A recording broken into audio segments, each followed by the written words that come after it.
දැන් කාටද කෙටියෙන් කියන්න පුළුවන් ඇයි අපි භාවනා කරන්න කියන අර්ථය? චතුරාර්ය සත්‍ය පොතේ නෙමෙයි, වචනේ නෙමෙයි, මොකක්ද තමයි? එතකොට පොතේ නෙමෙයි, වචන නෙමෙයි, ජීවිතේ. මගේ මෙන්න මේ මානසික මට්ටමටයි දුක කියලා කියන්නේ. ඒ දුක ඇති වෙලා තියෙන්නේ මෙන්න මේ කාරණාව, මේ දෝෂේ නිසායි. මෙන්න මේ කාරණාව, මේ දෝෂේ නැති වුණොත් මේ දුක නැති වෙනවා. ඒ සඳහා මම මෙන්න මේ විවගේ වැඩ පිළිවෙලක් කටයුතුයි කියලා කියන්න පුළුවන් කවුද? කියන්න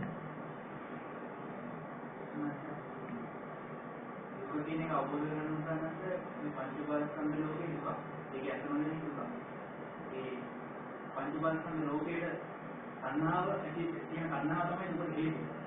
ඒ දුක නැති කරගන්න ඒ පංච සංහාව තේරගත්තා ඒක තමයි දුක නැති කිරීම. සම්මා දිට්ඨිය පටන් ගන්න මාර්ගය තමයි ඒක වැඩි වීම මාර්ගය.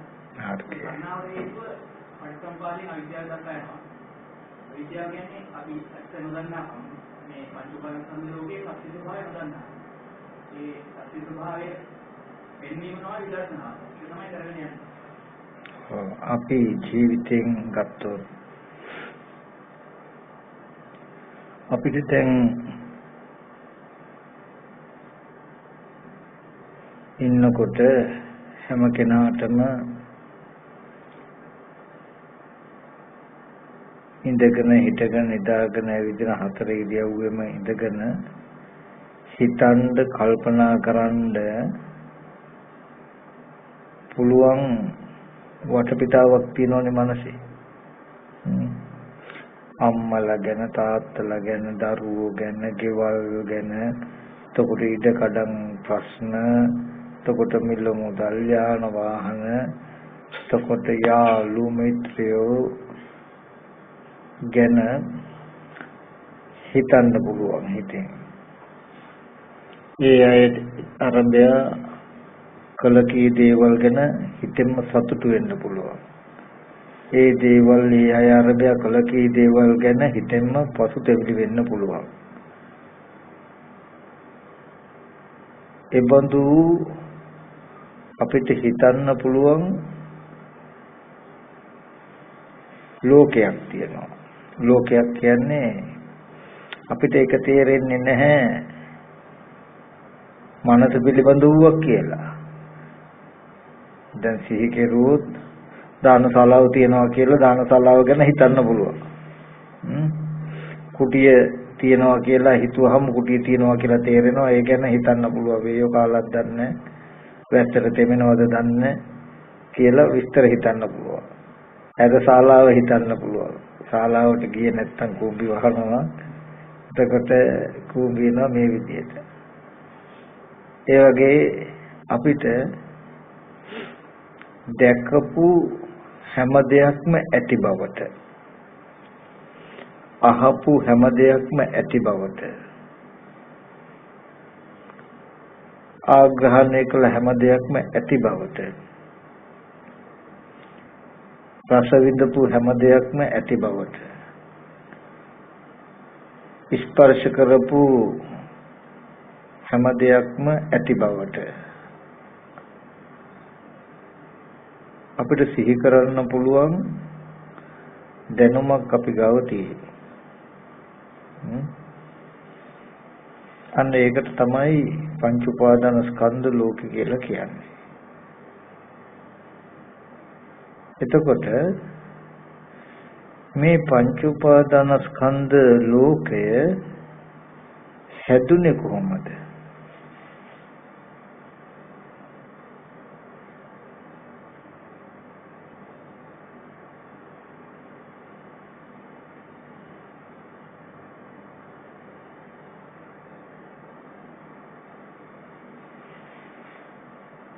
කොහොමද?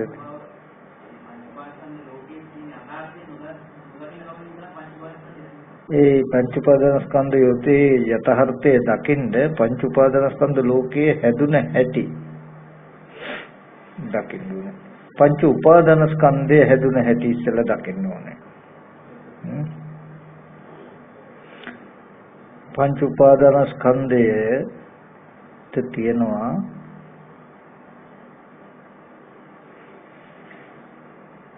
පංච උපාදානස්කන්ධයේ ඇතිවීමට හේතු 25ක් තියෙනවා. පංච උපාදානස්කන්ධේ නැතිවීමට හේතු 25ක් තියෙනවා. ඔකට කියනවා සමපනස් ලක්ෂණයෙන් යුත් ස්කන්ධයන්ගේ උද්‍යම ඥානය කියලා. හරිද? රූප උපාදානස්කන්ධය ඇතිවෙන්න හේතු 5ක් තියෙනවා. අවිද්‍යා ප්‍රත්‍යයෙන්, කර්ම ප්‍රත්‍යයෙන්, තණ්හා ප්‍රත්‍යයෙන්, ආහාර ප්‍රත්‍යයෙන්. මෙන්න මේ ප්‍රත්‍ය ටික නිසා රූප උපාදානස්කන්ධය හැදුනා නේද කියලා නොදන්නාකම නැමැති තව ප්‍රත්‍යකුත් එකතු වෙනවා. හරිද? ඔය හතරෙන් හැදෙනවා. ඔය හතරෙන් හැදෙන බව නොදන්නාකමත් තව කාරණාවක්. ඒකට කියනවා නිබ්බති ලක්ෂණ නොදැකීම. නිබ්බතිය කියලා කියන්නේ නිබ්බති කියන්නේ මොකද්ද? ඉපදීම. ස්කන්ධයන්ගේ ඉපදීම නොදකින්න කම. හරි. ඒ කියන්නේ අපි ගත්තොත්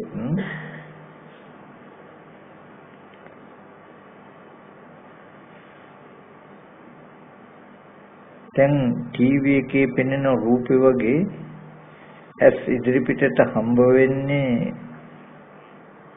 වුණේ සත්ව පුද්ගල ද්‍රව්‍ය නොවන අනාත්ම ස්කන්ධ ටිකක් කියලා අපි මතක් කළානේ. එතන තියෙන්නේ ඒ ස්කන්ධ ටික සම්පූර්ණ ආහාර ප්‍රත්‍යයෙන්. රූපේ සතර මහා ධාතු ඒ චක්කු සම්පස්යෙන් උපන්න වේද අරමුණක් විඳින බව, ඒ රූප සංඥාව රූපය හඳුනන්න පුළුවන්කම, හඳුනන රූපයට හිතන්න පුළුවන්කම කියන වේදනා සංඥා චේතනා කියන ටික ස්පර්ශ ප්‍රත්‍යය. එතකොට ඒ රූපය පිළිබඳව දැන් ඉදිරින් තියෙන රූපය පිළිබඳව කුමන හරි දෙයක් දැනගන්නකොට ඒ දැනගන්නවා කියන එක නාම රූප ප්‍රත්‍යයෙන්. ඇහැ රූපයයි දෙක රූපය, ඒ ස්පර්ශයෙන් උපන්න වේදනා සංඥා චේතනා කියන නාම, ඒ නාමයයි මේ රූපය, මේ නාම රූප ප්‍රත්‍යයෙන් තමයි අපි දෙයක් දැනගන්නේ. ඔතෙන්ට එනකලුත් කෙලෙස් නැහැ. ওই ටික ස්කන්ධ ටික ආහාර ප්‍රත්‍යය. ඔය ස්කන්ධයන් ආහාර ප්‍රත්‍යයෙන් හටගත්ත ස්කන්ධය ආහාර නිරෝධයෙන් නිරුද්ධ වෙනවා. ප්‍රත්‍ය නිසා හටගත්ත ස්කන්ධය ප්‍රත්‍ය නිරුද්ධයෙන් නිරුද්ධ වෙනවා කියන එක නොදන්නාකම අවිද්‍යාව. ඒ අවිද්‍යාව නිසා ඒක රස විඳ ගැනීම නෝ බලනවා. ඒකට කියනවා භව තණ්හා. අවිද්‍යාව භව තණ්හා කියන කෙලෙසේ එතෙන්ට ආйти. ඒ අරබය අපි කෙනෙක් පුද්ගලයේ දෙයක් ඇටියට හිතින් කීින් කිරින් කරනවා. හිතනවා. ඇහැට පෙනෙන දේ අරබය හිතින් කීින් කිරින් කරනවා. ආහාර ප්‍රත්‍යයෙන් හටගත්ත ස්කන්ධ ටිකට ඇත්ත නොදන්නාකමත් භව තණ්හාවත් කියන කෙලෙස් දෙක මුල් වෙලා හිතින් කීින් කිරින් කරනවා. එතකොට අවිද්‍යාව තියෙනවා, තණ්හාව තියෙනවා, හිතින් කීින් කිරින් කියන කර්ම. හිතින් කීින් කිරින් කරනවා පේන දෙයට. ආහාරයෙන් හටගත් ස්කන්ධ ටිකට. රූපේ සතර මහා ධාතු, වේදනා සංඥා චේතනා ස්පර්ශයෙන් ඒ නාම රූප දෙක නිසායි දැනගන්නවා. දැනගැනිලා කැටි උනේ මෙහෙම නේද කියලා දන්නවා නම් අවිද්‍යාව නැහැ. නමුත් මේ ආහාර ප්‍රත්‍යයෙන් හටගත්ත දැනගැනිල්ල ආහාර නිරුද්ධ වෙනකොටම නිරුද්ධ වෙනව නේද කියලා දන්නේ. එතකොට ඒ නොදන්නා අවිද්‍යාවත් ඒ අරබය නැමී පවතින නැත්තම් කැමැති ගතිය තමයි භව තණ්හා. ඒ ටික නිසා අපි හිතින් කියින් කරනකොට පැත්තකට ගියාම අර ආහාරයට අවිද්‍යා තණ්හාවෙන් මුල් වෙලා අපි හිතින් කියින් කරපු ටිකත් එකතු කළා පුද්ගලයේ රූපයක් අපිට හම්බ වෙන ඕන රූප උපාදානස්කන්ධය. දැන් ඇස් ඉදිරි පිටට ආවේ ටීවී එකේ වගේ රූපයක් පෙනෙන බව. එතන ආහාර ප්‍රත්‍ය. ආහාර ප්‍රත්‍ය මේ පෙනෙන බව තියෙන්නේ ආහාර ප්‍රත්‍යයෙන්. ඒ ටිකේ ඇත්ත නොදන්නාකම නිසා තණ්හාව නිසා ඒකට හිතින් කියින් අපි පෙනෙන දෙයට මේ ගාමිණී පොන්සේකා විජේ කුමාරතුංග කියලා අපි හිතනවා. හිතුවට පස්සේ පැත්තකට ගියාම නැත්තම් අපිට ඒ රූපේට අපි හිතපු කියපු කරපු ටිකත් එකතු කළා අපේ මතකයේ තුල අත්දැකීමක් හැදෙනවා. රූපයක් තියෙනවා විජේ කුමාරතුංගගේ රූපේ. දැන් ඇස් ඉදිරියට ආපු රූපෙට අපි හිතුවේ දැන් ඔන්න විජේ කුමාරතුංගගේ රූපය කියලා අපිට හම්බ වෙන රූපය ගත්තාම රූප උපාදානස්කන්ධය. දැන් මේක හැදෙන්න අවිද්‍යාව, කර්ම, අවිද්‍යා, තණ්හා, කර්ම, ආහාර කියන ආහාර හැටියට හම්බ වෙන්නේ අනාත්ම ස්කන්ධ ටික. ස්කන්ධ ටික කියන ධර්මතා හතරත් ඒ හතර නිසා මෙන්න මෙහෙම රූපයක් හැදුනා නේද කියන කාරණාවත් හැදෙනවා නේද කියන කාරණාවත් නොදන්නා කියන ධර්මතා පහ මුල් වෙලා අපිට හම්බ වෙනවා ඔන්න දැන් විජේ කුමාරතුංගගේ රූපේ. ඔන්න දැන් පංච උපාදානස්කන්ධය හැදිලා ඔකට කියනවා පංච උපාදානස්කන්ධං උපචයං ගච්ඡති. පංච උපාදානස්කන්ධේ රැස් වෙනවා. දැන් ඇහැ ඇති බවට රූපේ ඇති බවට අපිට හම්බ වෙනවා. දැන් කෙනෙක්ගේ රූපයක් අපිට හම්බ වෙන්නේ. හොඳට බලන්න ඇස් ඉදිරි පිටට ආපු රූපය ආහාර ප්‍රත්‍යයෙන් හටගත්ත ස්කන්ධ ටික අනාත්මයි. ඒකේ ඇත්ත නොදන්නාකම නිසා තණ්හාව නිසා හිතින් කියින් කළාම මේ දෙකම එකට එකතු කරලයි අර ආහාර ප්‍රත්‍යයෙන් හැදුණු රූපයත් අපි අවිද්‍යා තණ්හාවෙන් යුක්තව හිතින් කියින් කරපු ගති ටිකත් කියන දෙකම එකට එකතු කරලයි අපි ගාව සිහි කරන්න පුළුවන්. දැන් විජේ කුමාරතුංග ගාමිණී පොන්සේකා කියලා සිහි කරන්න පුළුවන් රූපයක් තියෙනවා. පංච උපාදාන මේ රූපයට කියනවා සාසව උපාදානීය. උපාදානයට හිතයි. දැන් මේ රූපේ උපාදාන දුරු කරනවද නැද්ද කියන කාරණාව කරන්න පුළුවන් අපිට. ඇස් ඉදිරි පිටට පහළ වෙන අනාත්ම රූපය ආරම්භය හිතේ මෙන්න මේ විදිහට හැසිරුණු නිසා නේද මේ රූපේ හැදුනේ කියලා අපි දන්නවනම් මේකට තණ්හාව ඇති වෙන තාක් අපි හිතන්නේ නැහැ. පංච උපාදාන ස්කන්ධයට උපාදාන වෙන්නේ නැහැ. නමුත් මේ රූප උපාදාන ස්කන්ධය හැදුනේ මෙහෙමයි කියලා නොදන්නාකම නිසා ඔන්න දැන් අපිට ඔය ගාමිණී පොන්සේකා විජේ කුමාරතුංග හැදුනා වගේ අම්මව සිහි කරන්න පුළුවන්, තාත්තව සිහි කරන්න පුළුවන්, පුතාව සිහි කරන්න පුළුවන්, දුවව සිහි කරන්න පුළුවන් කියලා හිතට සිහි කරන්න පුළුවන් නිමිති තියෙනවා. පංච උපාදාන ස්කන්ධයට උපාදාන වෙනවා. ඊට පස්සේ ඒ රූපය දරුවම කියන එක ඇත්ත වෙලා නැත්තම් පුද්ගලයෙක්ම කියන එක ඇත්ත වෙලා තණ්හාව ඇති වෙනකම්ම හිතනවා. එතකොට දැන් පංච උපාදාන ස්කන්ධයට උපාදාන වුණාම මොකද වෙන්නේ? භවය හැදෙනවා. භවය කියන්නේ අම්මලා ඉන්නවා තාත්තලා ඉන්නවා ගෙවල් දොරවල් තියනවා නෑදෑයෝ ඉන්නවා කියලා ඇති බවට ලෝකයක් හැදෙනවා. තමන් ඉන්නවා කියලා ඇති බවට ලෝකයක් හැදෙනවා. භවය හැදුනහම වෙන්නේ මොකද්ද? ජාතිය තමන්ුත් ඉන්නවා අනිත් අයත් ඉන්නවා කියන තැනකින් තමයි තේරෙන්නේ. කෙටියෙන් ගත්තාම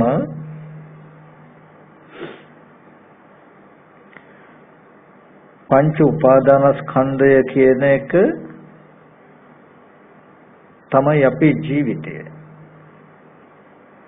පංච උපාදානස්කන්ධය නැත්තම් අපිට මේ මම කියලා මේ අනිත් අය අනිත් පුද්ගලයෝ කියලා පණවඬ ලෝකයක් හම්බ වෙන්නේ නැහැ. ශුන්‍යතාවයක් හම්බ වෙන්නේ. එතකොට මේ පංච උපාදානස්කන්ධ ලෝකේ අම්මා තාත්තා දුව පුතා අයියා අක්කා කියලා අපි තණ්හාවෙන් ඒ ස්කන්ධ ටික උපාදාන වශයෙන් හැසිරෙන්න නැවත නැවතත් මේ පංච උපාදානස්කන්ධය එකතු වෙනවා රැස් වෙනවා මිසක ගෙවෙන්නේ නැහැ. ඔය පංච උපාදානස්කන්ධයට තණ්හාව යම් වෙලාවක නැති වුණොත් පංච උපාදානස්කන්ධයට ඒ හිතට පෙනෙන රූපෙට අම්මා තාත්තා දුව පුතා අයියා අක්කා කියලා මේ තණ්හාව නැති වුණොත් මේ පංච උපාදානස්කන්ධ ලෝකේ පවතින්නේ නැහැ. එහෙනම් සම්මා දිට්ඨිය මොකක්ද? ඇස් ඉදිරි පිටට ආපු ස්කන්ධ ටිකේ ආහාර ප්‍රත්‍යයෙන් හටගත්තු ස්කන්ධ ටිකේ ඇත්ත පෙන්වනවා. ආහාර ප්‍රත්‍යයෙන් හටගත්තු ස්කන්ධ ටිකේ ඇත්ත පෙන්වනවා කියනකොටම එතන ඉඩ නැහැ මොකේද? අවිද්‍යාවට. මේ වෙලා තියෙන්නේ. එතකොට ඉඩ නැහැ භව තණ්හාවට. ඉඩ නැහැ සත්‍ය පුද්ගලික හැටියට හිතන්න. එතකොට ගෙවෙන්නේ මොකද්ද? පංච උපාදානස්කන්ධය. තණ්හාවෙන් හැතිරෙන්න තියෙන ස්කන්ධ ටික තමයි නැති වෙන්නේ. තේරෙනවද කියපේකම? දැන් කොටස් දෙකක්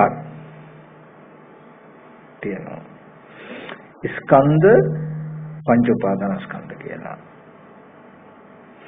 ස්කන්ධ ටික හැම වෙලාවෙම තියෙන්නේ කොහොමද? ආහාර ප්‍රත්‍යයෙන්. ස්කන්ධ ටිකේ ස්වභාවය හැම වෙලාවෙම අනාත්මයි, අනිත්‍යයි, දුකයි. ප්‍රත්‍ය නිසා හටගත්ත ස්කන්ධය ප්‍රත්‍ය නිරුද්ධින් නිරුද්ධ වෙනවා. ඊතුරුම නෑ. අපි දැන ගන්නකොට මේක නිරුද්ධ වෙලා ඉවරයි. ස්කන්ධයන්ගේ ස්වභාවය. නමුත් ප්‍රත්‍ය නිසා හටගත්ත ස්කන්ධ ටික ප්‍රත්‍ය නිරුද්ධින් නිරුද්ධ වෙනවා කියන එක නොදන්නාකමම අවිද්‍යාව.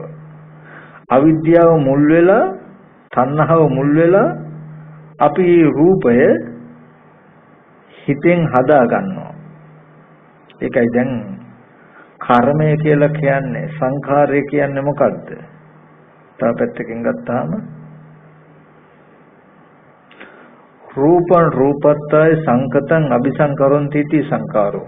රූපේ පිනිස රූපයක් පිළියෙල කළ සකස් කරගන්න එකට සංස්කාරය කියලා කියනවා. දැන් ඇහෙන් දැකපු රූපේ ආහාර ප්‍රත්‍යයෙන් හටගෙන ආහාර නිරුද්ධ නිරුද්ධ වෙනවා. නමුත් ඒක නොදන්නාකම නිසා ඒබඳු වූ රූපයක් මනසේ අපි පිළියෙල කරගන්නවා. ඒ මනසේ කර්මයෙන් සකස් කරගන්න පිළියෙල කරගන්න මේ රූපෙටයි රූප උපාදානස්කන්ධය කියලා කිව්වේ. ඒ කියන්නේ අපිට සිහි කරන්න පුළුවන් රූපයක් තියෙනවනේ. ඒ සිහි කරන කොටත් ඇස් ඉදිරි පිටට ආපු රූපය ඉතුරු නැතුවම නිරුද්ධ වෙලා කණ්ණාඩියක් ඉස්සරහට ගියාම ඔන්න අපේ ඡායාව වැටෙනවා. ආහාර ප්‍රත්‍යයෙන් එක හේතු ප්‍රත්‍යයෙන් එක වැටෙන්නේ. ඊට පස්සේ අපි පැත්තකට යනකොටම ඒ ඡායාව නැති වෙනවා. පැත්තකට යනකොට ඡායාව නැති වෙනවා කියන එක නොදන්නාකම නිසා හිතෙන් ඒ දැකපු දේ සිහි කරගන්නවා. තේරුණාද? දැන් අපිට දැකපු දේ සිහි කරගත්තාම අපි දන්නේ දැකපු දේ නිරුද්ධ වෙලා දැන් මේ අවිද්‍යා කර්ම කියන කරුණු දෙකෙන් අවිද්‍ය තුන භව තණ්හාව කියන එකක් තියෙන ඊට නැඹුරුව කටයුතු කරන අවිද්‍යාව තණ්හා කර්ම කියන ටිකෙන් මේ උපදවාගත්තු රූපයක් නේද මේ කියන එක දන්නේ නැත්නම් අපිට පේන්නේ දැකපු රූපේ වගේමයි. දැන් කණ්ණාඩිය නම් අපිට පේනවා. නමුත් ත්‍රිසංගත සතට පේන්නේ නැහැ. එයා රැවටෙනවා.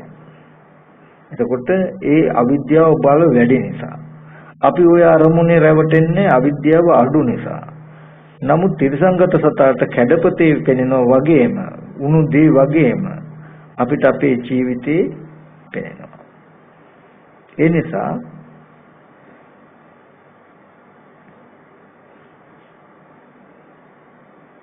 අපිට මේ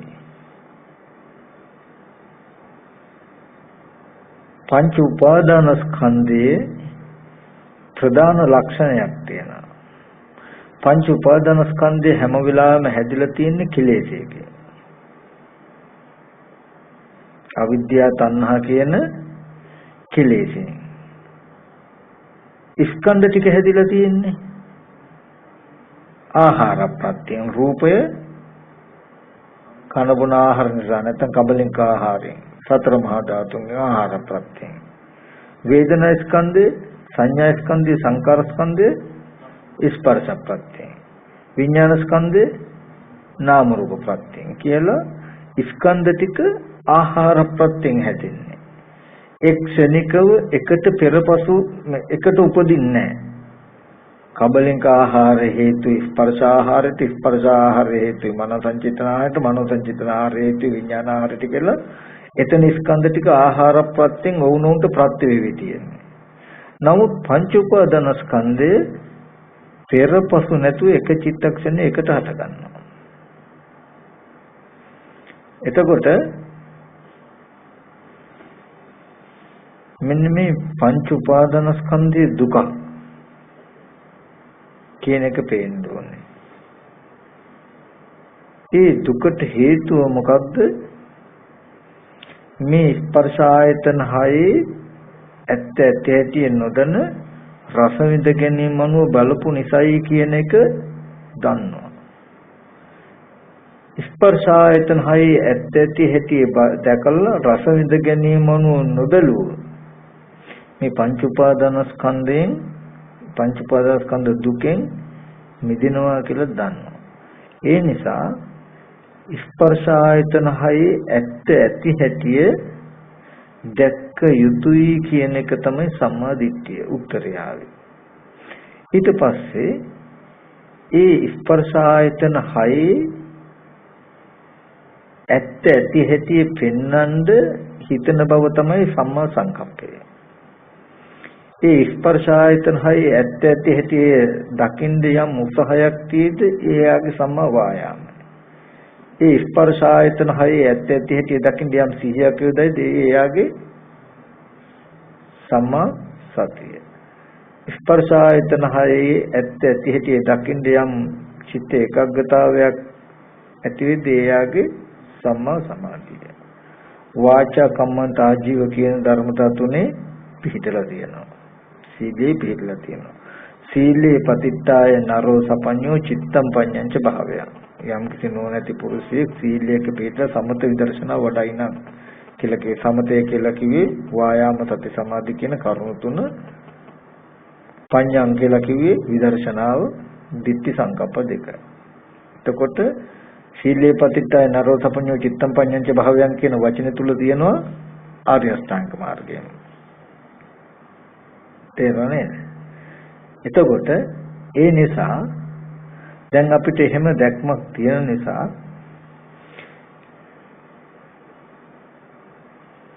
අපිට උත්තරයක් ආවා අම්මා තාත්තා දුව පුතා අයියා අක්කා කියලා මේ හිතා දුක් විඳින්න පුළුවන් පංච උපාදානස්කන්ධ ලෝකය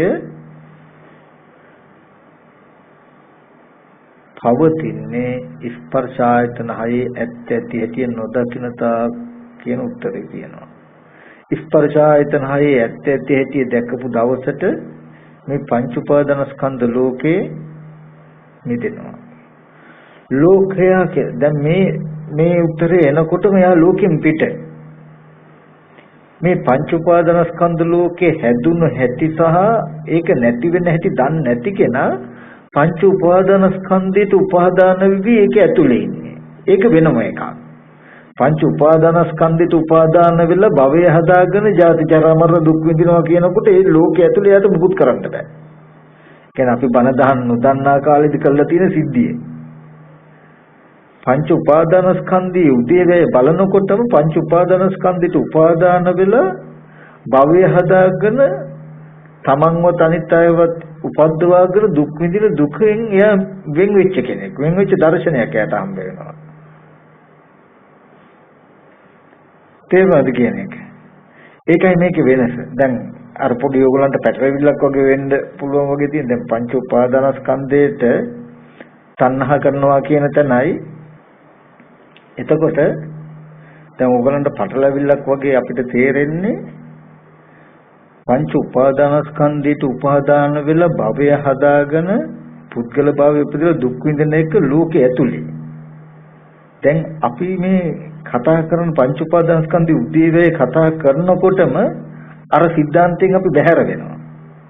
ඒ කියන්නේ ඒ ලෝකේ ආරම්භයේම අපිට අහු වෙනවා මේ ලෝකේ හැදුන හැටි.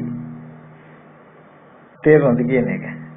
එතකොට ඒ කියන්නේ අම්මා තාත්තා අයියා අක්කා දුව පුතා කියලා අපිට දුක් විඳින්න පුළුවන් මේ ලෝකේ හැදුනේ මෙහෙමයි කියලා බලනකොටම එයාට අර ලෝකේ ඇත්ත වෙලා නැහැ. එහෙම ඒ කියන්නේ ඇස් ඉදිරියට ආපු මේ දේට අවිද්‍යාව තණ්හා කර්ම කියන කෙලෙස් ටික නිසා හටගත්තා කියලා අපි පිළිවෙලකට කතා කළාට අපි කෙටියෙන් ගත්තොත් ඇස් ඉදිරියට පෙනෙන රූපය ඇත්ත ඇති හැටි නොදන්නාකම නිසා මේ පංච උපාදානස්කන්ධේ ඇති වෙලා තියෙන්නේ.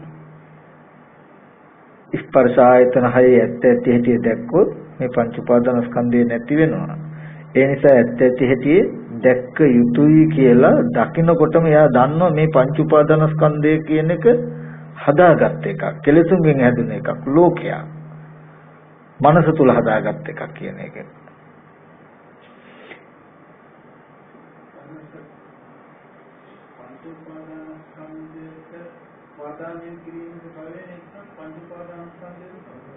පංච උපාදානස්කන්ධයට උපාදාන වීම නිසායි භවය. භවය කියනකොට කාම වස්තු කාම සැප විඳින්න පුළුවන් විදියට රත්තරන් තියනවා, රිදී තියනවා, ගෙවල් තියනවා, අම්මලා තාත්තලා ඉන්නවා කියලා ද්‍රව්‍ය කාරණා මිනිස්සු පුද්ගලයා ඇති බවට හම්බෙන එක තමයි භවය. දැන් පංච උපාදානස්කන්ධය කියලා රූපේ නිකම්ම සිහි කරන්න පුළුවන් වුණාට රූපේ නිකම්ම සිහි කරන්න පුළුවන් වුණා කියලා ඒ රූපය සිහි කරනකොට රූපේ ද්‍රව්‍ය කාරණා නැත්තම් අපිට සැප දුක් විඳින්න අම්මලා තාත්තලා අතුරු කරලා කාම ලෝකේ විපාකයක් විඳින්න පුළුවන්කම තියෙයිද? නැහැනේ. නමුත් රූපේ සිහි කරන්න පුළුවන් කම තියෙයි. ඒ රූපේට රූප උපාදානස්කන්ධයට කාම උපාදානය කියන උපාදානයෙන් උපාදාන වුණාම තමයි ඒක ද්‍රව්‍ය කාරණා වෙන්නේ අපිට. ditthi උපාදානයෙන් උපාදාන වුණාම තමයි ආත්ම කියන්නේ සත්‍ය පුද්ගලයෝ ඉන්නවා වගේ තේරෙන්නේ. මනස තුල සිහි කරන්න පුළුවන් ස්කන්ධ ටික හිතින් හදාගත්ත ස්කන්ධ ටිකට කෙලස් ටිකක් එකතු වෙලා තමයි මිනිස්සුයි ගෙවල් දොරවලුයි හැදිලා තියෙන්නේ අපිට.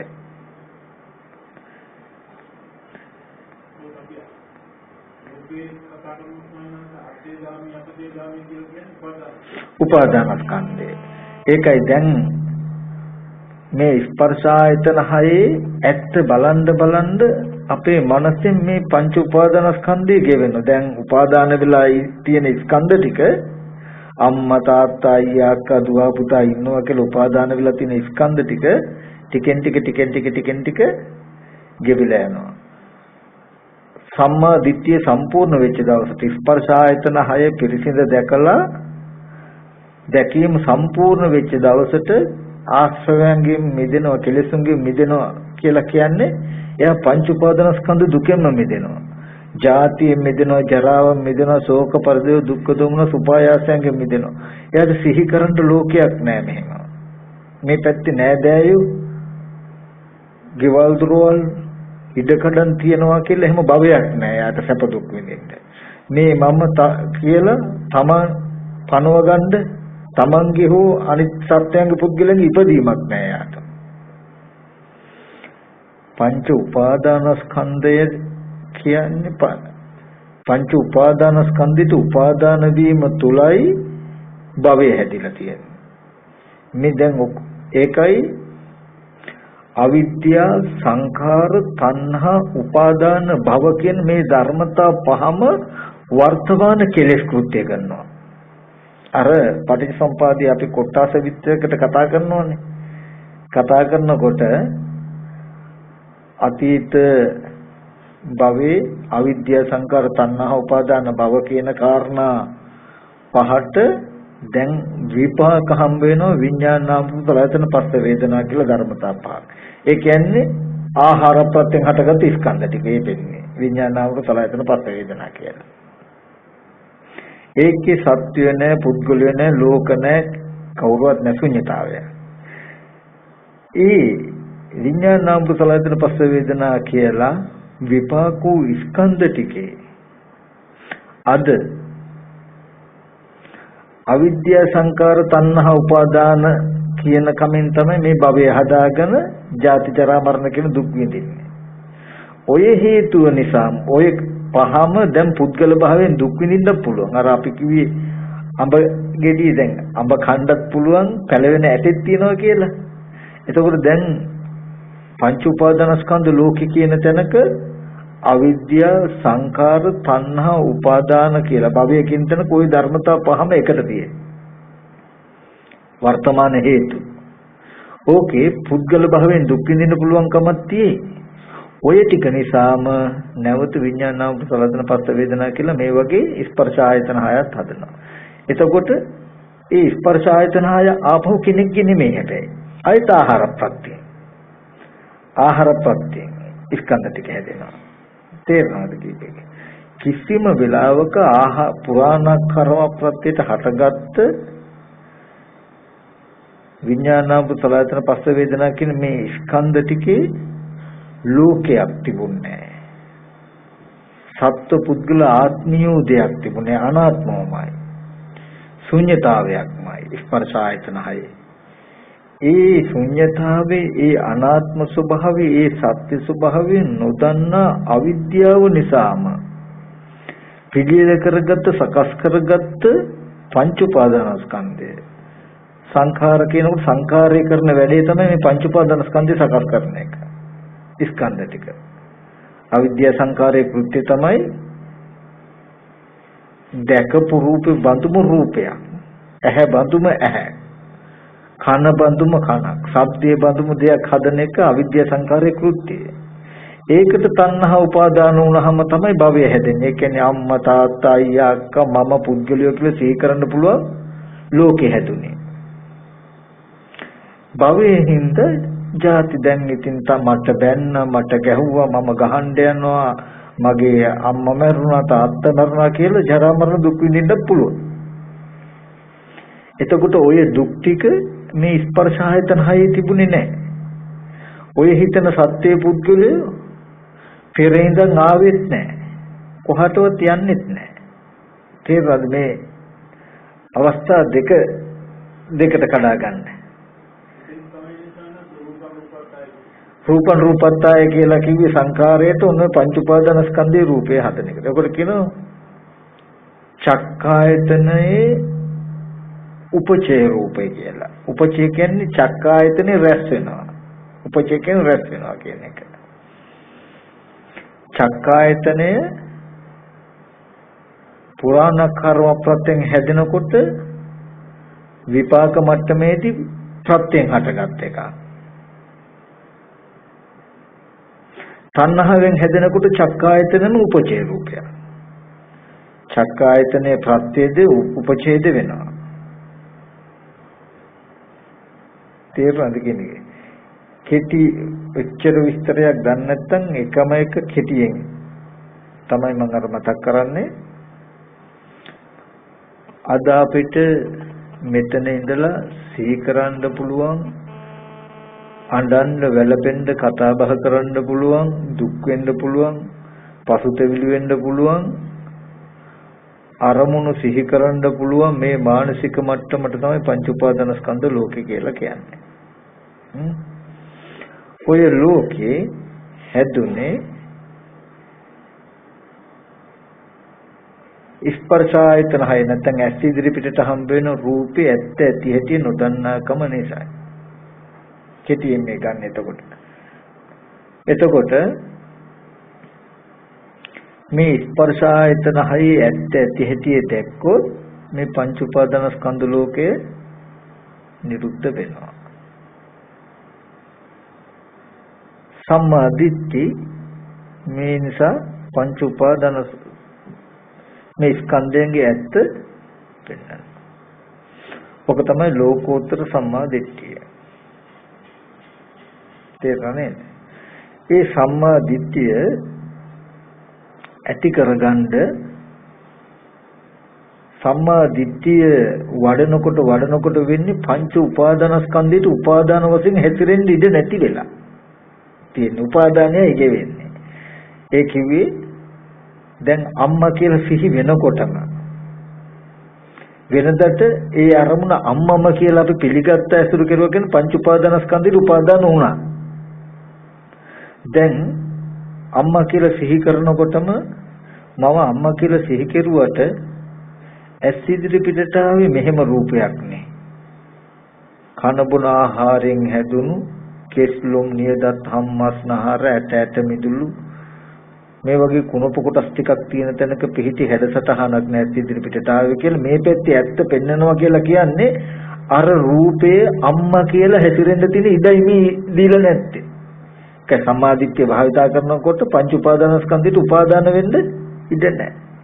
ස්පර්ශ ආයතන හය ඇත්ත පෙන්නකොට සතිපට්ඨානෙ වඩනවා කියලා කරන්නේත් ඒක.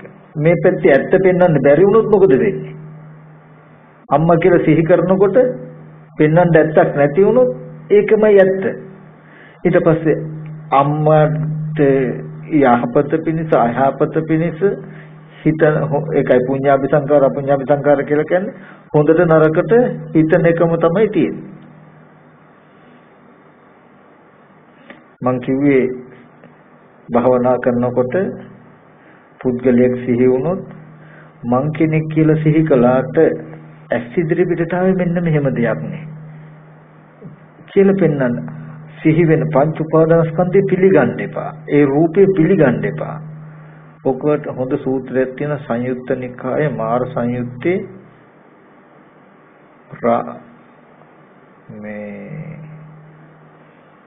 සත්‍ය කියලා සූත්‍රයක්. රාධාමුදුර අහනවා සත්‍ය අසත්‍ය කියලා කියනවා කොපමණකින් සත්‍යයද කියලා. එතකොට ඒකම තියෙන සූත්‍ර ටික ඔක්කොම බලන්න. ඒකෙදි හොඳට පෙන්වන බුදුරජාණන් වහන්සේ මේ රූපය පිළිගන්න එපා.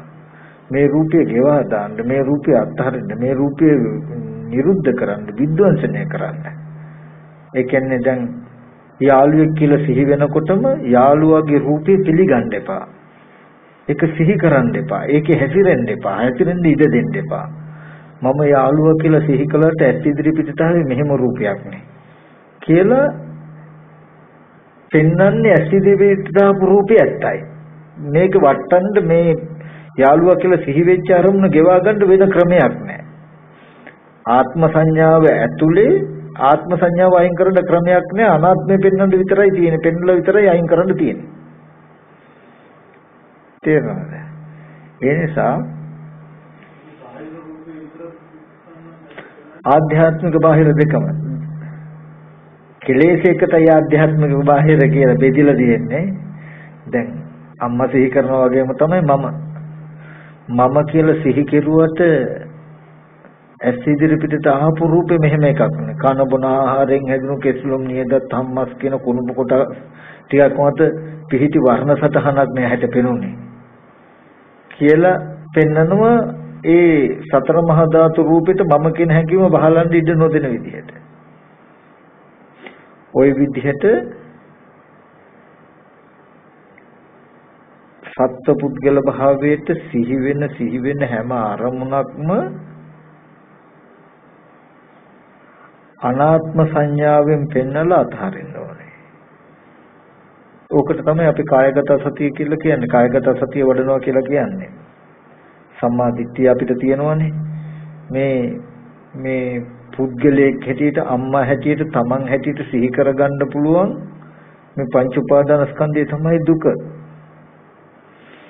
මේ දුක කියන එක නැති වෙන්නේ සම්මා දිට්ඨිය නැත්නම් ඇත්ත පෙන්වන තාක්ම ස්කන්ධේ. ඒ අරමුණත් එක්ක තියෙන තණ්හාව තමයි නැවත දුක පවත්න්නේ. එතකොට දුක් වූ ඒ ස්කන්ධ ටික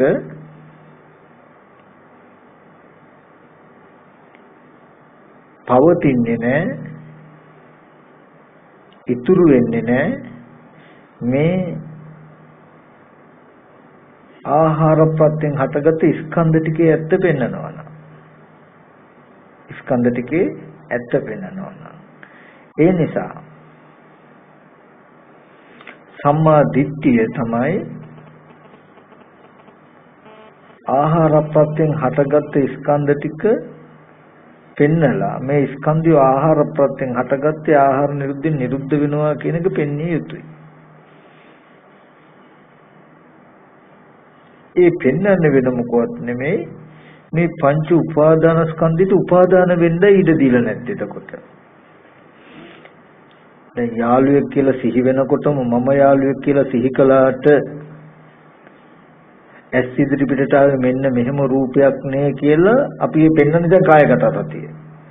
කායानुපස්සනාව වඩනකොට වෙලා තියෙන වෙනද වගේ යාළුවා කියලා යාළුවාට කැමැත්ත අකමැත්ත ඇතිවෙන්න හිතට ඉඩ දීලා නැහැ. යාළුවා කියන එක පිළිගන්න, මේ රූපේ යාළුවෙක්ගේ කියන එක පිළිගන්න ඉඩ දීලා නැහැ. තේරුණාද? දැන් ඔන්න ඔය ටික තේරුණාම අපිට තේරෙනවනේ. එතකොට කියනවා සම්මා දිට්ඨිය. අවිද්‍යාව නැහැ. අවිද්‍යාව නැති වුණාට සම්මා දිට්ඨිය තිබුණාට සම්මා දිට්ඨිය නැති කාලේ අවිද්‍යාවෙන් ඒ රූපේ කෙනෙක් කියලා ඇසුරු කරපු හුරුව ගෙවිලා නැහැ. කොච්චර දැනගත්තත් ඇස් ඉදිරි පිටට ආවේ අනාත්ම රූපයක්මයි කියලා හොඳට දන්නවා. ඒ අරබය ඒ අනාත්ම රූපය අරබය ඇත්ත නොදන්නාකම නිසා හිතින් මේ රූපයක් හදාගෙන පුද්ගලයෙක් හැටියට අපි හැසිරලා දුක් විඳිනව නේද කියලා දන්නවා හොඳට. දැන් අපි සිහි කරන දේ, සිහි කරන ලෝකේ මනස පිළිබඳ වූවක් අපි සිහි කරනකොට සමහරට සිහි කරන්න පුළුවන් නිමිත්ත හදපු ස්කන්ධ ටික නිරුද්ධ වෙලා බොහෝ කල කියලා දන්නවා. මේ මනස පිළිබඳ වූවක්මයි කියලා දන්නවා. දැනගත්තට ගෙවෙන්නේ අපි හිතන අය හිතන දේවල් බාහිර තියෙනවම වගේ පේනවා. ඔකට තමයි ආශ්‍රව කියන්නේ. හුරුව. ඔකට මම අර උපමාවක් කරන දැන් මේ ඔර්ලෝසුව තියෙනවා. හැමදාම ඇවිල්ලා උතර වෙලාව බලලා දැන් ඔර්ලෝසුව මෙතන තියෙනවා කියලා හිතනවා අපි. අපිම සමහර විටක ඔය ඔර්ලෝසුව ගලවලා ගිහලා ඇතුලේ කාමරෙන් ගහනවා. ගහලා දැන් අපිමයි ගැහුවේ. හොඳට මම දන්නවා දැන් මෙතන ඔර්ලෝසුව නැහැ කියලා දන්නවා. නමුත් කාලයක් මෙතන වෙලාව බලලා හුරු වුණාම එකපාරටම බැලෙනව නේද? එකපාරටම ඔර්ලෝසුව පස්සේ තමයි බලනකොට තමයි බම්ම ගිහිල්ලා ගැහුවේ කියලා තේරෙන්නේ. සිහිය නැති වෙනකොට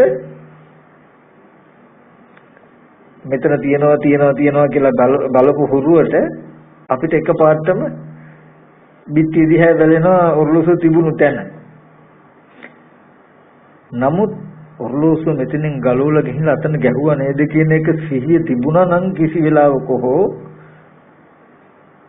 බලනවා කියන එක වෙන්නේ නැහැ. ඒකයි ওই විදිහට දැන් ඇස් ඉදිරි පිටට ආවේ ආහාර ප්‍රත්‍යයෙන් හටගත්ත කුණුප කොටස් ටිකක්මයි කියන එක දන්නවා. ඒ රූප නිමිත්ත අවිද්‍යාවෙන් හිතේ රූපයක් සකස් කරගෙන ඒකයි රූපත්තාය සංකතා අபிසංකරණ තිති සංකාරෝ කිවි අවිද්‍යා සංකාර කියන රූපයක් සකස් කරගත්තා. සකස් කරගත්ත රූපේ තමයි අම්මා තාත්තා අයියා අක්කා කියලා හැසිරෙන්නේ. හැමදාම ඔහොම වෙලා කළා මෙහෙ කොච්චර ඇස් ඉදිරිපිට ආපු රූපේ අනාත්මයි කියලා කිව්වොත් හිතේ ඒ රූපේ සිහි වෙනකොටම කෙනෙක් කියලා හැසිරෙන ගතිය නතර වෙන්නේ. ආශ්‍රව කියන්නේ මෙහෙ කොච්චර ඇත්ත පෙන්නුවත් සිහි වෙනකොටම කෙනා කියලා ඒක තුල හැසිරෙන ගතිය ඉදිරිපත් වෙනවා. ඕක තමයි දැන් අපිට තියෙන ආශ්‍රයයක් ඡේ කරන්න. ඒකට තියෙන්නේ ආශ්‍රවන්ට හේතුව අවිද්‍යාවමයි. ආපහු මේ ඇත්ත නොදකීමමයි. ආශ්‍රව නැති කරන්න තියෙන්නේ මොකද්ද? අවිද්‍යාව නැති කරන එකමයි. අවිද්‍යාව කියන එක ඇති වෙලා තියෙන්නේ ආශ්‍රව නිසා. ආශ්‍රය ඇති වෙලා තියෙන්නේ අවිද්‍යාව නිසා. කෙනෙක් පුද්ගලයෙක් කියලා සිහි කරන කම හින්දාම මෙහි ඇත්ත පේන්නේ. ඇත්ත නොපෙනෙන කම නිසාම ආපහු ආශ්‍රව. එතකොට හොඳට ඕගලන්ට මතක තියෙන්න ඕනේ අපි හිතන අපිට හිතන්න පුළුවන් දුක් විඳින මේ මම මරණයෙන් ඉස්සෙල්ලා ඉඳලා ආපු කෙනෙක්වත් මරණයෙන් පස්සේ කොහාටවත් යන කෙනෙක්වත් නෙමෙයි අනාත්ම ස්කන්ධ ටික නිසා කෙලෙසුන්ගෙන් හදාගෙන දුක් විඳින ධර්මතාවයක් කියන එක හොඳට තේරෙන්න ඕනේ. එතකොටයි මේ පටිච්චසමුපාදේ තේරෙනකොට මේ චතුරාර්ය සත්‍ය තේරෙනකොටයි එයා పూర్ව අපරාන්තිට දුවන්නේ නැත්තේ. ඔන්න ඔය අර්ථය කිතින් තබා ගන්න ඕනේ. පංච උපාදානස්කන්ධ දුක්ඛ. මේ පංච උපාදානස්කන්ධේ දුකයි. එතකොට මේ පංච උපාදානස්කන්ධ දුක පවතින්නේ පංච උපාදානස්කන්ධය අපිට දුකක් උනේ තණ්හාව නිසායි. තණ්හාව නැති වුණොත් පංච උපාදානස්කන්ධ දුක නැති වෙනවා කියලා සම්මාදිට්ඨිය කියලා ස්පර්ශ ආයතන හය ඇත්ත පෙන්වනවා. පංච උපාදානස්කන්ධයේ දුක එනකන් හැසිරෙන්න පංච උපාදානස්කන්ධයේ තණ්හා වශයෙන් හැසිරෙන තාක් පංච උපාදානස්කන්ධ දුක මෙදෙන්නේ නැහැ. ඒක පිළිගන්න ඕනේ අපි. දැන් අම්මා තාත්තා අයියා අක්කා කියන එක පිළිගන්නව තණ්හාව තියෙනකම්. තණ්හාව නැති වුණොත් ওই පංච උපාදානස්කන්ධයට දුක හිතින්නේ නැහැ. ඒ කියන්නේ පංච උපාදානස්කන්ධයම නිරුද්ධ වෙනවා. ඒකයි තණ්හා නිරෝධය නිවනයි කියලා කිව්වේ. පංච උපාදානස්කන්ධ දුක නිරුද්ධ වෙනවා. නමුත් ඒකට කරන්න තියෙන වැඩපිළිවෙල හැටියට සම්මාදිට්ඨිය කියලා මේ ස්පර්ශ ආයතන හයේ ඇත්ත බලන එක පෙන්වුවා මිසක පංච උපාදානස්කන්ධය තුල යමක් බලන්න පෙන්වුවේ නැහැ, පෙන්වන්න බෑ.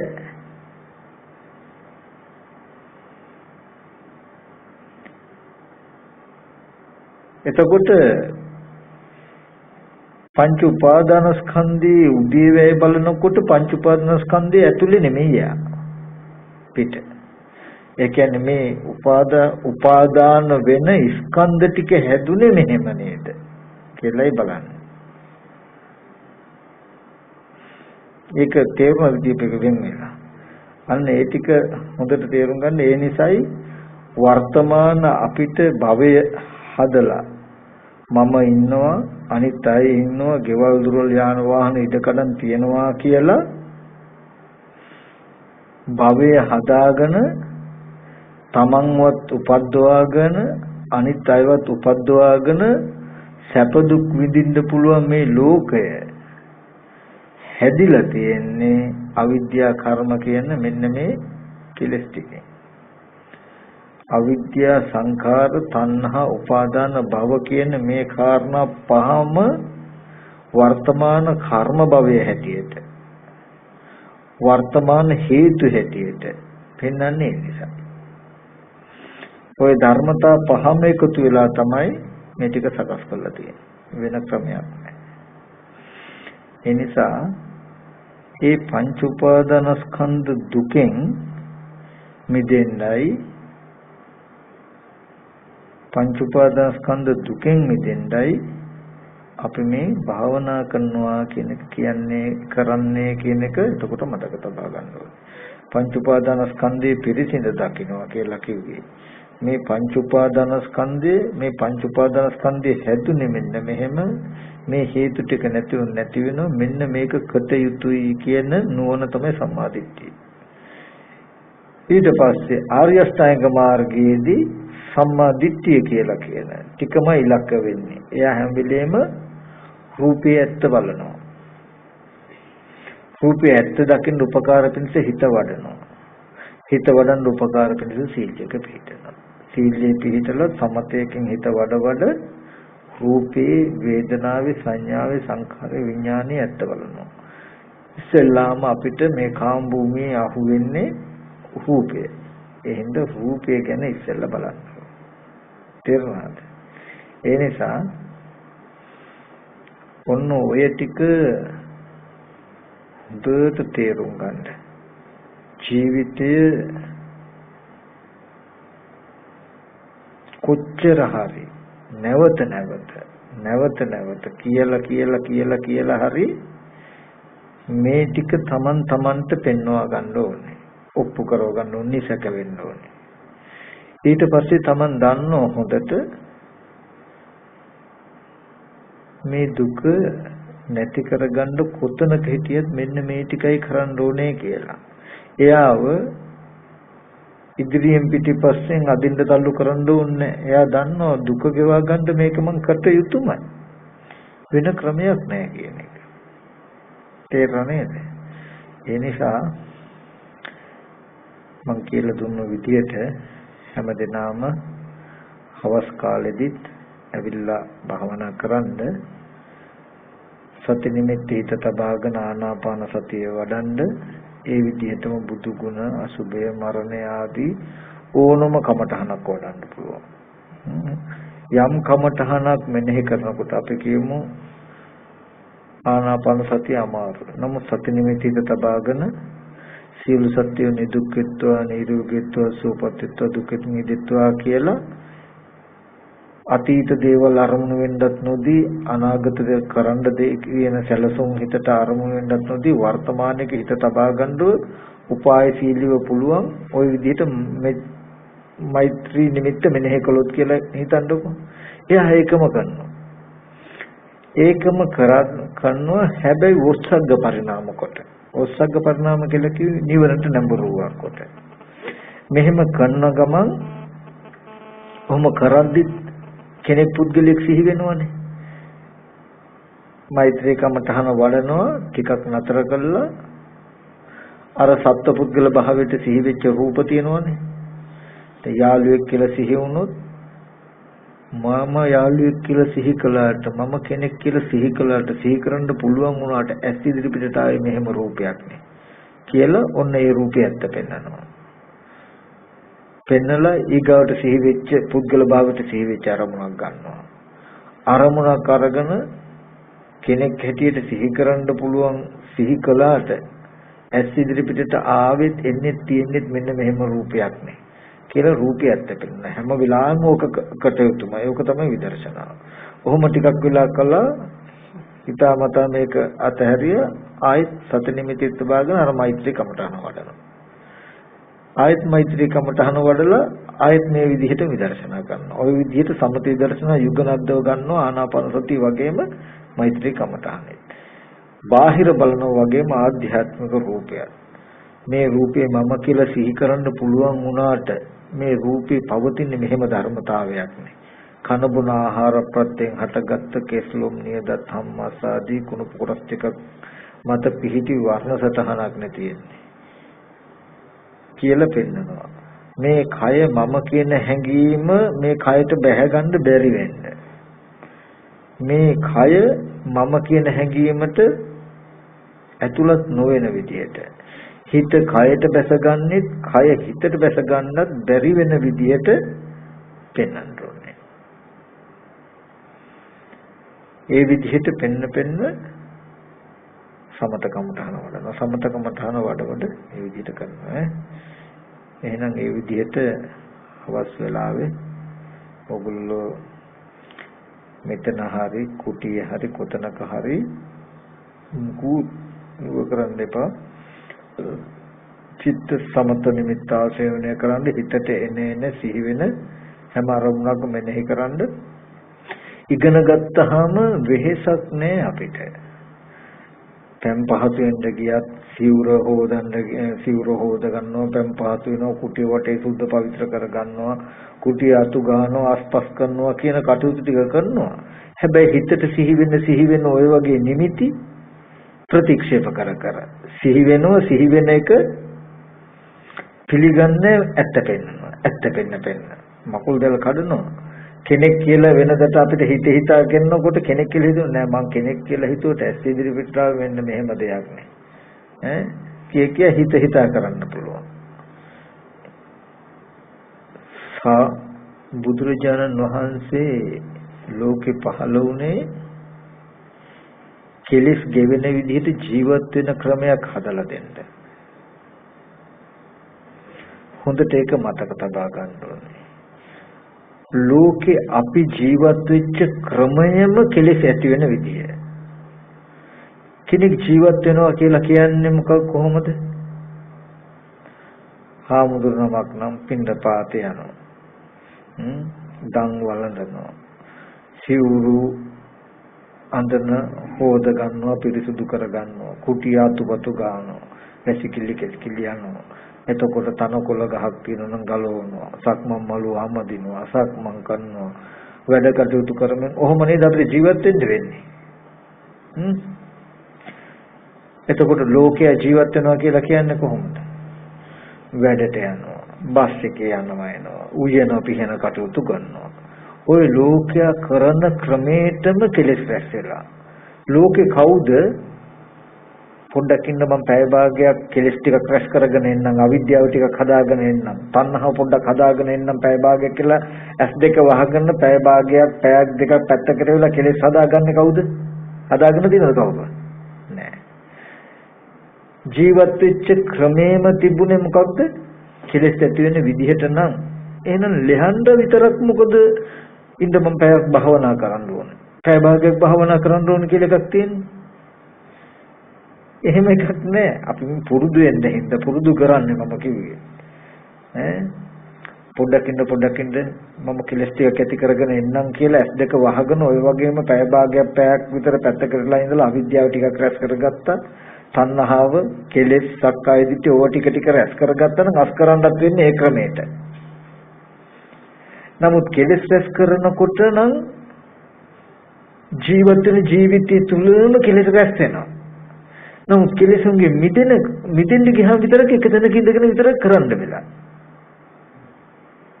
ඒක අසාධාරණයි නේද? කොට වැඩේ අසාධාරණ නැද්ද? නමුත් බුදුරජාණන් වහන්සේ පෙන්නේ ඕගොල්ලෝ ওই ජීවත් වෙන ක්‍රමය වැරදි. ওই ජීවත් වෙන ක්‍රමයටයි කෙලෙස් රැස් වෙන්නේ. මෙන්න මේ ක්‍රමයට ජීවත් වෙන්න කියලා ජීවත් වෙන්න ක්‍රමයක් හදලා දෙන එක. ජීවත් වෙනවා කියලා කියන්නේ අපි S2 වහගෙන ඉඳගෙන ඉන්න එකද? නෑ. ඒක එක උපකාරක ධර්මයක් නැතුව නෙමෙයි. ඒකෙන් මේ කෙලෙස් ගෙවා ගන්න ලොකු පහසුවක් එනවා. චිත්ත සමාධිය ඇති කරගන්න පහසු ඉඩ ලැබෙන අවස්ථාවවලදී ඒක කරන්න ඕනේ. ඒකට කියනවා බොජ්ජංග භාවනා කියලා. බොජ්ජංග භාවනාව සහ පාරිහාර්ය භාවනාව කියලා මේ භාවනාව කොටස් දෙකකට බෙදෙනවා. ජීවත් වෙන ජීවිතය තුලදීද මේ ධර්මය යොදා ගන්න ඕනේ. ජීවිතයෙන් පලා යෑමක් නෙමෙයි. එතකොට විදර්ශනා කරනවා කියලා. එහෙම කළාම ඕගොල්ලන්ට වෙහෙසක් නැහැ. ජීවත් වෙන්න ක්‍රමයක් තියෙනවා. ජීවත් වෙන ඒ ක්‍රමෙදි ජීවත් වෙන එකම සසරෙන් මිදෙනවා. ලෝකයාට ජීවත් වෙන ක්‍රමයක් තියෙනවා. ඒ ජීවත් වෙන ක්‍රමයටම ජරා මරණ දුකත් ඇවිල්ලා සසරටත් යනවා. ක්‍රමයක් පැනෙව බුදුරජාණන් වහන්සේ ඒ ක්‍රමයට ජීවත් වෙනවා කියනකොට අර මං කිව්ව ඉඳගෙන ඉන්න එක නෙමෙයි මේ හැම කටයුත්තක්ම කරනවා. ඒ ක්‍රමයට කෙලෙසුත් නැති වෙලා නිවනුත් දකිනවා. ඒ ක්‍රමේ තමයි කිව්වේ හැම වෙලාවෙම යෝනිසෝමනසිකාරය. පංච උපාදානස්කන්ධේ පිළිගන්න එපා. පංච උපාදානස්කන්ධයට උපාදාන වෙන්න එපා. පංච උපාදානස්කන්ධේ හැසිරෙන්න එපා. පංච උපාදානස්කන්ධයට උපාදාන වීම තුලයි භවයයි ජාතියයි හැදිලා තියෙන්නේ කියන එක දකින්න. පංච උපාදානස්කන්ධයට උපාදාන නොවුනොත් භවයයි ජාතියයි නැහැ කියලා දකින්න. ඒ හින්දා පංච උපාදානස්කන්ධයට උපාදාන නොවෙන්න තියෙන දේ තමයි සම්මා දිට්ඨිය. මේ පැත්ත පෙන්වන එක. පංච උපාදානස්කන්ධය නම් ඒකේ උපාදාන වෙලා කෙනෙක් පුද්ගලයෙක් හැටියට සිහි වෙන අරමුණු පිළි අරගෙන හිතන කියන කරනකොට භවයත් හැදිලා ජරා මරණ දුකත් ඇවිල්ලා ඒ සිහි වෙන අරමුණු අනිත් පැත්තට පෙන්වනවා. බාහිර පැත්ත පෙන්වනවා. ඇත්ත පැත්ත පෙන්වනවා. උපාදාන වෙලා භවය හැදිලා දුක් විඳින තියෙන හේතුවක් නැහැ. සම්මා දිට්ඨි මේ ඇත්තක් දකිනවා. කියන්නේ ජීවිතුත් වෙනවා ජරා මරණ දුකනුත් මිදෙනවා. ඔන්න ඔය ටිකයි කරන්න තියෙන්නේ කෙටියෙන්. ඉතින් අපි මේ මෙතෙන්ට ඇවිල්ලා ඕගලන්ට ඉඳගෙන භාවනා කරනවා කියලා කියන්නේ එන අරමුණකට නුවණින් හැසිරෙන ආකාරي උගන්වන එක මේ කරන්නේ. ඉඳගෙන භාවනා කරන්න කියලා. ඊට පස්සේ වැඩ කටයුතු කරනකොටත් හිත විසිරෙන්නේ නැති හිත එකඟ වෙන නිමිත්තක හිත තබා ගන්න මෙහෙමයි කියන එක උගන්වන්නයි ඔය ඉඳගෙන සති නිමිත්ත හිත තබාගෙන මෙහෙම කරන්න කියන එක උගන්වන්නේ. අපි යම් ශිල්ප ආයතනයකට ගිහිල්ලා පුහුණු වෙනවා.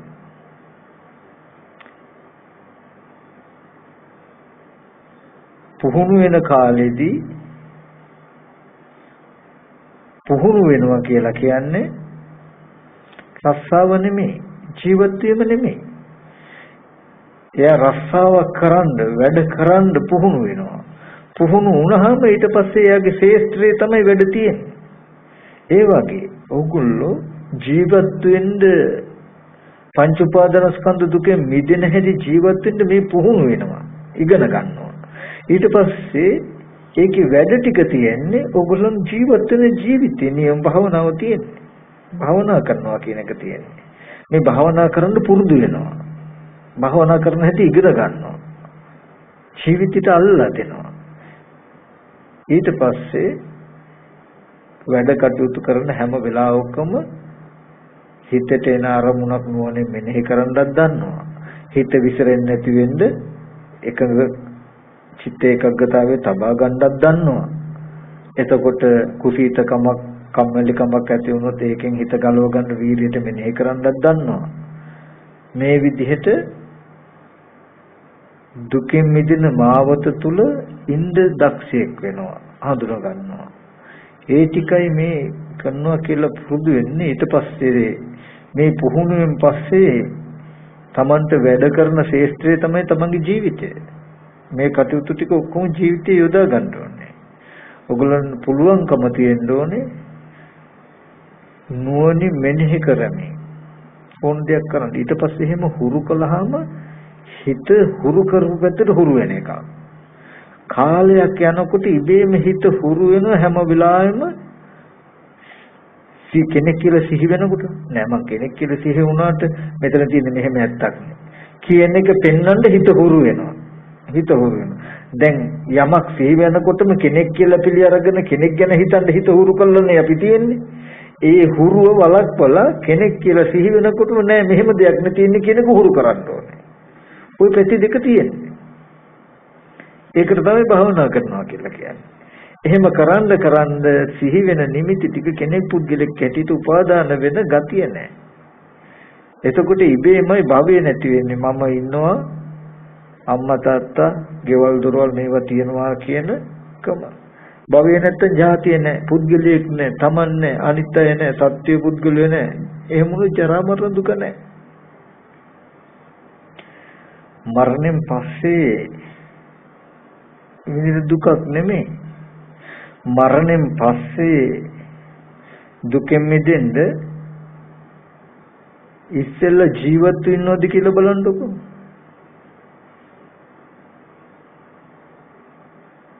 ජීවත් වෙන්නේ හිටියනම් මැරෙන්න වෙන්නේ. එතකොට ඕකම අහනවා බුදුරජාණන් වහන්සේ මරණයෙන් පස්සේ ඉපදෙයිද කියලා අහනකොට රාද භික්ෂුන් රාද මැරෙන්න ඉස්සෙල්ලා ජීවත් වෙන්නවද කියලා බලන්නකෝ කියලා අහනවා. ඔය රාජ සංයුත්තේ බලන්න හරි වටිනවයි සංයුත්ත නිකායේ. දැන් අපි ජීවත් වෙන්නව නම් තමයි ජීවත් වෙන්න කෙනෙකුට තමයි මැරෙන්න වෙන්නේ. නේද? ඉන්න පුද්ගලයාට ගති දෙකයි. එක්ක මරණයෙන් පස්සේ උපදිනවා, එක්ක මරණයෙන් පස්සේ උපදින්නේ නැහැ. මරණයෙන් පස්සේ උපදින්නේ නැහැ කිව්වොත් තුච්චේ දෘෂ්ටි, මරණයෙන් පස්සේ උපදිනවා කිව්වොත් සාසව දෘෂ්ටිය. ජීවත් ඉන්නවා කියන තැනකට આવොත් මේ අන්ත දෙකටපත් නොවී ඉන්න බෑ. කෙනෙක් ජීවත් වෙනවා කියන තැනින් මිදුණොත් මරණයෙන් පස්සේ ඉපදෙනවා කියන අන්තිරුත් ඉපදෙන්නේ නැහැ කියන අන්තිරුත් මිදෙන්නේ ඉබේම. මේ අන්ත වලට නොවැටෙන්න නම් එයාට වෙනවා මොකද්ද? ජීවත් වීමෙන් මිදෙන්න වෙනවා. ජාතියෙන් මිදෙන්න වෙනවා.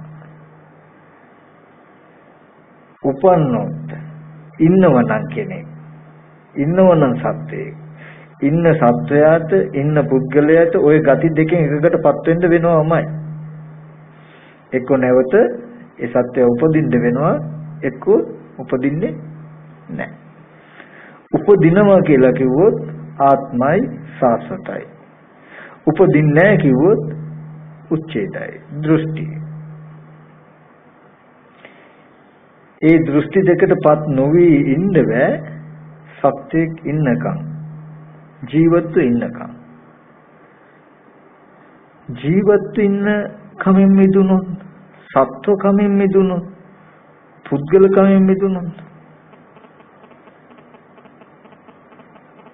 රූපේ සත්ත්ව විසත්ත්ව සත්ත්වති උච්චති. රූපේ කෙරෙහි බැඳුනේ මනාව බැඳුනේ සත්වයයි විවහාර කරයි.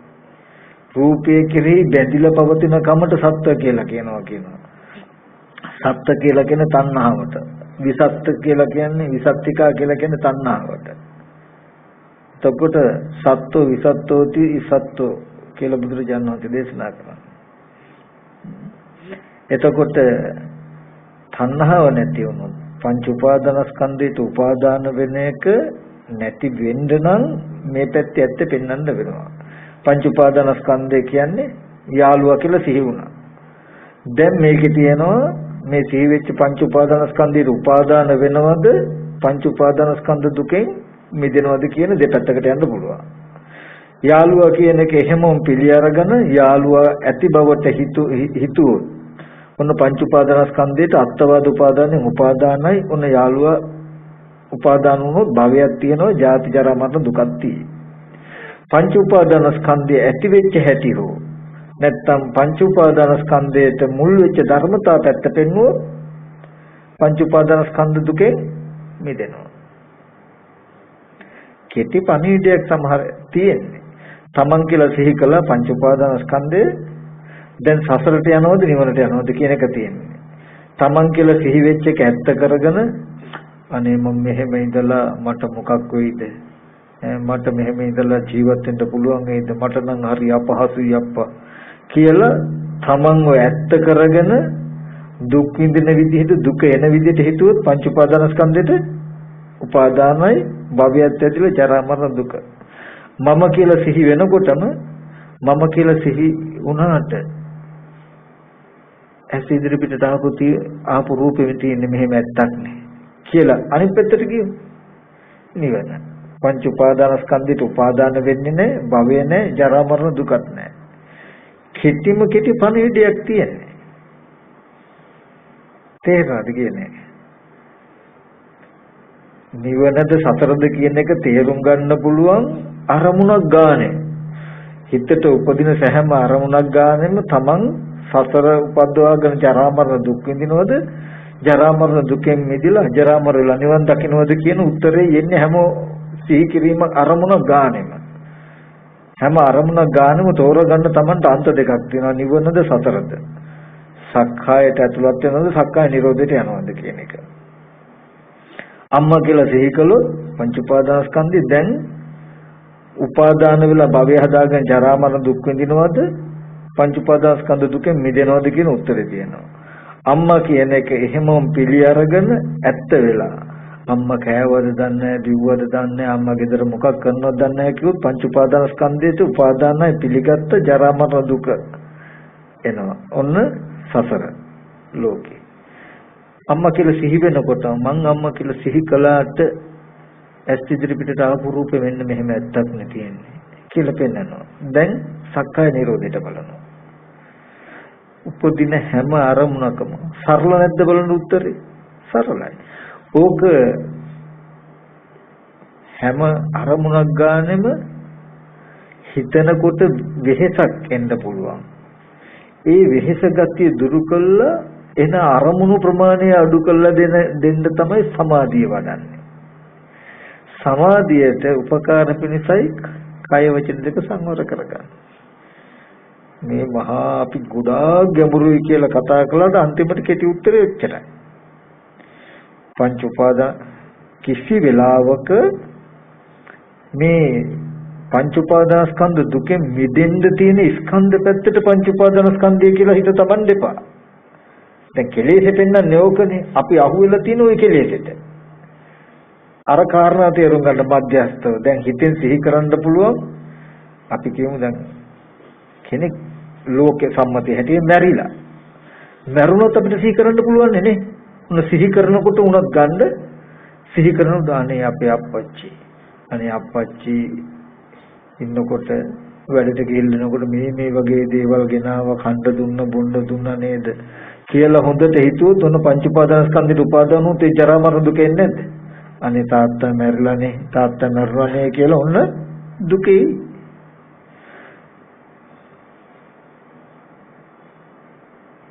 තාත්තා කියලා සිහි වෙනකොටම මට තාත්තා කියලා සිහි වුණාට ඇස් ඉදිරි පිටට ආපු රූපේ දැන් තියෙන එක හැටියට බලන්න බෑ. අතීත රූපෙ විදර්ශනා කරනවා. ආපු රූපේ මෙන්න මෙහෙම රූපයක් නේ ආවේ. අතීත රූප විදර්ශනා කරනවා. මොකද මේ පංච උපාදානස්කන්ධ කෙලෙසේ අතීත රූපය අසුරු කරගෙනත් පවතිනවා.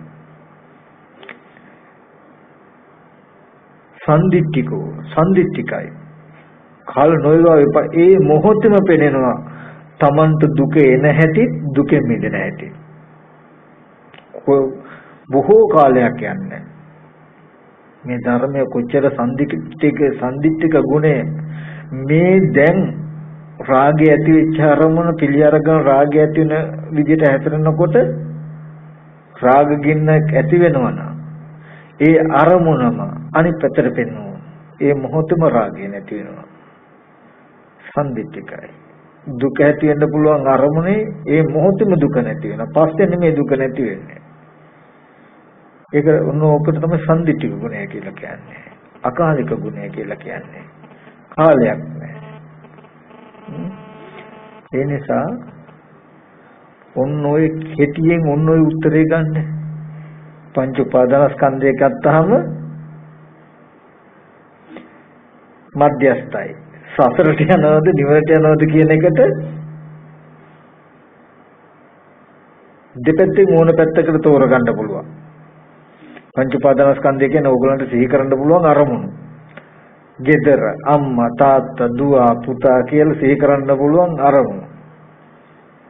ඒ අරමුණ ඒ විදිහෙන් පිළි අරගෙන වටිනාකමක් ලැබෙන පුද්ගල භාවයක් හැඟවෙන විදියට හිතලා ඕනනම් දුක උපදවාගෙන භවය හදාගෙන වස්තු උපදවාගෙන දුක් විඳින්න පුළුවන්. අනිත් පැත්තට ගිහිල්ලා පෙනෙන අනාගතයට හම්බ වෙන වස්තු වල ඇත්ත මේක නේද කියලා පෙන්වන්න පුළුවන්. පෙන්නකොට මේ අරමුණ මේ පැත්තට ගියොත් නිවන මේ පැත්තට ගියොත් සසර කියලා නිවන් දකින්නවද සසරට යනවද කියන එක දැන දැක කරන්න පුළුවන් එක. ඒ හින්දා අනේ අපිට නිවන් දකින්න පුළුවන් වෙයිද දන්නේ නැහැ කියලා ප්‍රාර්ථනා කරන්න එපා. එහෙම එකක් නැහැ. ප්‍රාර්ථනාවෙන් ලැබෙන දේවල් තියෙනවා. නොලැබෙන්න පුළුවන් සමහරට ඒව නොලැබෙන්නත් පුළුවන්. නමුත් නිවන විතරයි ප්‍රාර්ථනාව ආදී කිසිම දෙයකින් ලැබෙයිද නොලැබෙයිද කියලා කිසිදු විනිශ්චයක් අවශ්‍ය නැතු ස්ථීර කළම ලැබෙනවමයි ගන්න පුළුවන්මයි කියන වෙනස් නොවන අර්ථයෙන් තියෙන නිවන විතරයි. තින්කල්ල දිව්‍ය ලෝකයන්ට ප්‍රාර්ථනා කරන සමහරට යන්න පුළුවන් හොයන්නත් පුළුවන්. වෙන්න පුළුවන් ඒක නොවෙන්න පුළුවන්. නමුත් දැන් මේ අරමුණේ දුක නැති වෙන විදිහට බැලුවොත් දුක නැති වෙනවා කියන එක වෙනවමයි. ඒ නිසා කිසිදු සැකයක් නැතුව ditta ධම්මව අත්විඳින්න පුළුවන් විශ්වාසයකින් යෙදෙන්න පුළුවන් ඒකාන්ත කොට ලැබෙනවමයි කියලා යෙදෙන්න පුළුවන් එකම වස්තුව එකම ක්‍රමය එකම මාවත නිවන් මාර්ගය. දුක නිවෙනවමයි මෙහෙම කියලා තමන් කෙරෙහිම දැක පච්චත්තම් වේදිතබ්බෝ විඤ්ඤෝහි නුවණැත්ත විසින් තම තමන් කෙරෙහිම දැක්ක හැකි. තමන් වෙනදට සිහි කරනකොට ඒ සිහි කරන අරමුණ ඇත්ත කරගෙන ඒක ඔස්සේ සිතුවිලි වල ගිහිල්ලා හැදිච්ච තමන්ගේ මනසත් ඒ හම්බ වෙන අරමුණට අනුගතව කටයුතු නොකොට ඒකෙන් බැහැර වෙන විදිහට ඇත්තට එන්නකොට ඇති වෙන මනස වෙනස තමන්ට අත්විඳ හැකි. තමන්ටම. එනිසා කෙටියෙන් මතක තබා ගන්න පංච උපාදානස්කන්ධය කියලා එක මධ්‍යස්ථ ධර්මයක්. පංච උපාදානස්කන්ධය කියන්නේ නේවාචන අපච්චේගාමිනී ධර්මයක්. පිරිහීම පිණිස පවතින්නේ වැඩිම පිණිස පවතින්නේ නැති ධර්මයක්. රූපේ කියන එක නේවාචන අපච්චේගාමී. ඔය අපි කරන්නේ ආච්චේගාමී කියන්නේ මොකද වෙන්නේ? රැස් කරනවා. අපච්චේගාමී කියලා කියන්නේ අස් කරනවා. අපච්චේගාමී කියන්නේ නිවන් මඟ, ආච්චේගාමී කියන්නේ සසර. හරිද කිව්වා? හරිද?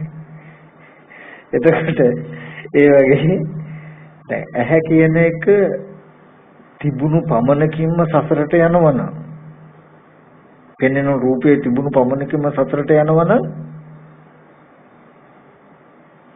අපිට මුකුත් කරන්න බෑ. මේ භ්‍රමචර්යය වැඩක් නෑ. ඉතින් ඇහැ තිබුණු පමණකින්ම රූපේ තිබුණු පමණකින්ම නිවන් දකින්නවනේ. මේ භ්‍රමචර්යව පුරුදු කියලා එකක් ඕනෙත් නෑ නේ. නමුත් ඇහැ කියන එක සසරට යන පැත්තට උදව් කරගන්න පුළුවන්, නිවනට යන්න උදව් කරගන්න පුළුවන්. ඒ හින්දා ඒක නේවාචන අපච්චේගාමී ධර්මයක්. ආච්ඡයත් නෙමෙයි අපච්ඡයත් නෙමෙයි. හොඳයි.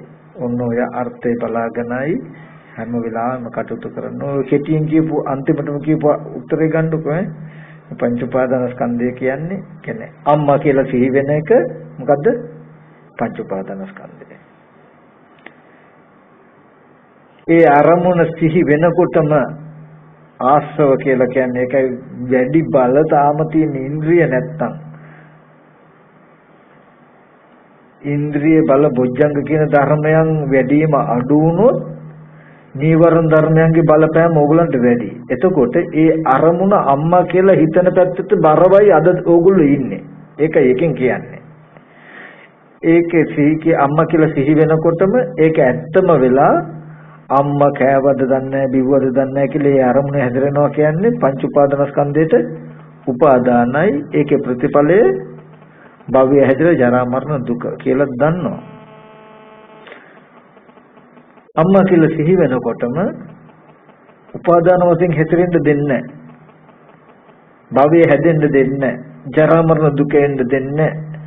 අම්මා කියලා සිහි වෙනකොටම අනිත් පැත්තට බලනවා. මට අම්මා කියලා සිහි වුණාට ඇස් ඉදිරි පිටා පුරූපෙ මෙන්න මෙහෙම එකක් නේ තියෙන්නේ. ඒකට ඕන විදිහකට හිතන්න පුළුවන්. කායගත සත්‍යයෙන් වේවා, දිනෙන් වේවා, දුකෙන් වේවා, අනාත්ම ස්වභාවයෙන් වේවා, වර්ණ සතහනක් ආවේ කියලා වේවා, ඕන විදිහකට පෙන්න ගන්න පුළුවන්. අවශ්‍ය වෙන්නේ මේ හැතිරෙන්න නොදෙනකම. එතකොට නිවන් දකිනවා. උපාදානේ නැහැ, භවේ නැහැ, ජාති ජරා මරණ නැහැ, නිවන් දකිනවා. ඔය අන්ත දෙක බෙදාගත්තාම කුටියේ ඉන්නකොටත් මම ජරා මරණ දුක රැස් කරමින් භවයේ හදාගනිමින් ජරා මරණ දුක ඇති වෙන විදියට නේද අද උදේ කාලේ ඉඳලා තියෙන්නේ කියලා Tamanට තේරෙයි. මම ටික ටික හරි පොඩ හරි